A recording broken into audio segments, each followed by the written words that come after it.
Hello, bright learners. Are you ready for Chapter 3 of the Boxcar Children? Okay, let's go. Chapter 3 Shelter. When Jessie opened her eyes, it must have been around 10 o'clock in the morning. She sat up and looked all around her. She could see dimly the opening where they had come into the woods. She looked around to see that her family was still safely by her. Then she looked up at the sky.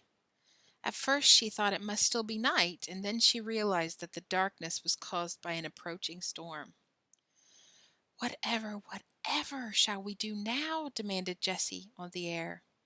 She got up and looked every direction for shelter. She even walked quite a little way into the woods and down a hill, and there she stood, not knowing what to do next. "I shall have to wake Henry up," she said at last, "only how I hate to." As she spoke, she glanced into the forest, and her feet felt as if they were nailed to the ground. She could not stir. Faintly outlined among the trees, Jessie saw an old freight or box car. Her first thought was one of fear. Her second, hope for shelter. As she thought of shelter, her feet moved, and she stumbled toward it. It really was a freight car. She felt of it. It stood on rusty, broken rails which were nearly covered with dead leaves. Then the thunder cracked overhead. Jessie came to her usual senses and started back to Henry, flying like the wind. He was awake, looking anxiously overhead. He had not noticed that Jessie was missing. "Come," pounded Jessie. "I found a place. Hurry, hurry."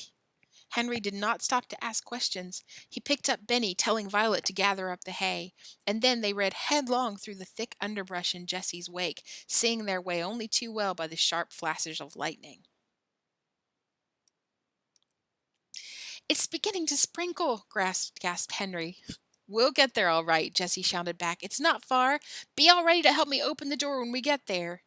By sheer good fortune, a big tree stump stood under the door of the freight car, or the children never could have opened it.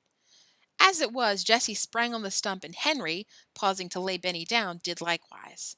Together they rolled back the heavy door about a foot. "That's enough," panted Jessie. "I'll get in, and you hand Benny up to me." "No," said Henry quietly. "I must see first if anyone is in there." "It will rain," protested Jessie. "Nothing will hurt me."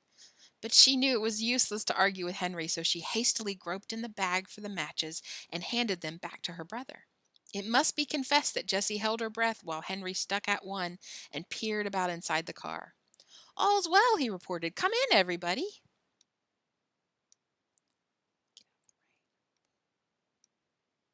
Violet passed the hay up to her brother and crawled in herself.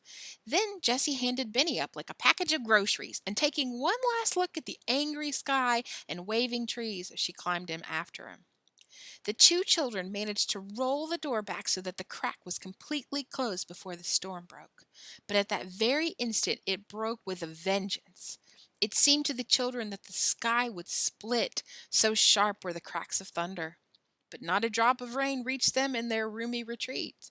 They could see nothing at all, for the freight car was tightly made, and all outside was nearly as black as night. Through it all, Benny slept.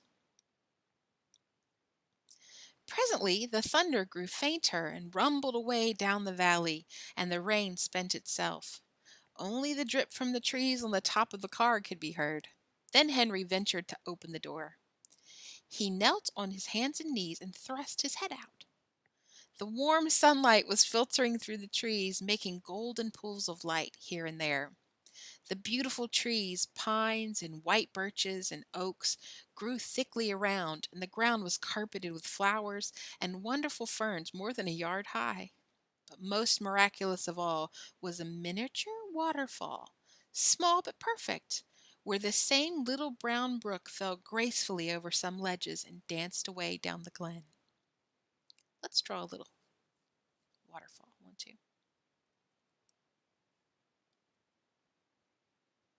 So we have a perfect little waterfall.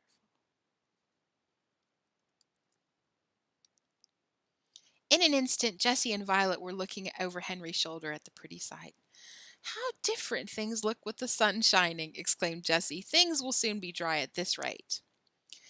"It must be about noon," observed Henry, looking at the sun.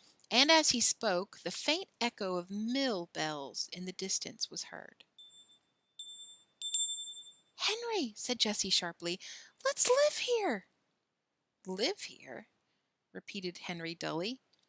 Yes, why not? Replied Jessie. Nobody uses this car, and it's dry and warm. We're quite far away, and yet we're near enough to a town so we can buy things.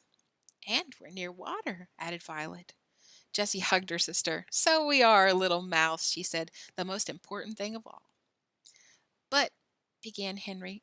Please, Henry, said Jessie excitedly, I could make this old freight car into the dearest little house, with beds and chairs and a table and dishes. I'd like to live here too, said a determined little voice from the corner. But I don't want to unless. Unless what? Asked Henry, panic stricken. Unless I can have my dinner, Benny finished anxiously. We'll have something to eat right away, old fellow, said Henry, thankful it was no worse, for he himself was beginning to see what a cozy home the car would make. Jessie cut the last loaf of bread into 4 pieces, but alas, it was very dry. The children were so hungry that they tore it with their teeth like little dogs, but Benny was nearly crying. He did not actually cry, however, for just at the crucial moment, Violet started a funny story about Cinnamon Bear eating bread crust out of the ash can. He ought to have milk, said Jessie quietly to Henry. He shall have milk, replied Henry. I'll go down the railroad track to the town and get some. Jessie counted out $1 and 10 dimes and handed it over to Henry. By the time our $4 are gone, you'll have some work to do, she said. All the same, Henry did not like to begin his trip. How I hate to leave you alone, Jessie, he said miserably. Ah, don't you worry, began Jess lightly. We'll have a surprise for you when you come back. You just wait and see. And she nodded her head wisely as Henry walked slowly off through the woods. The moment he was out of sight, she turned to Benny and Violet. Now, children, she said, what do you think we're going to do? Do you know what I saw over in the sunny part of the woods? Blueberries. Oh, oh, cried Benny, who knew what blueberries were. Can't we have some blueberries and milk? We certainly, began Jess, but the sentence was never finished, for a sharp crackle of dry leaves was heard. Something was moving in the woods. See you next time for chapter